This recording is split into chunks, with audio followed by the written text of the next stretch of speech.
নমস্কাৰ আৰু স্বাগতম জনাইছোঁ আপোনাক মোৰ চেনেললৈ।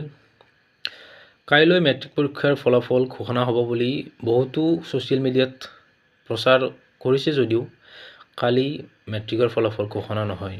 এইটো এটা উৰা বাতৰি বুলি ক'ব লাগিব, কাৰণ অফিচিয়েল নটিচ একো ওলোৱা নাই কালি যে মেট্ৰিকৰ ৰিজাল্ট দিব।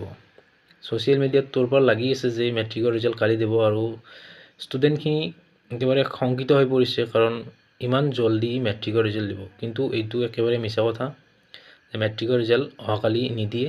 একো নটিচ ওলোৱা নাই, যিহেতু মেট্ৰিকৰ ৰিজাল্ট দিওঁতে কেইদিনমান পলম হ'ব। আৰু মেট্ৰিকৰ ৰিজাল্ট যেতিয়া দিয়ে তেতিয়াহ'লে যিটো বৰ্ড আছে সেই বৰ্ডে আগতীয়াকৈ নটিচ দিব। ASSEBয়ে জাননী কৰিব নটিচ আৰু জাননী দিব যেতিয়া মেট্ৰিকৰ ৰিজাল্ট দিয়ে। আৰু কাইলৈ ঘোষণা নহয় মেট্ৰিকৰ ফলাফল।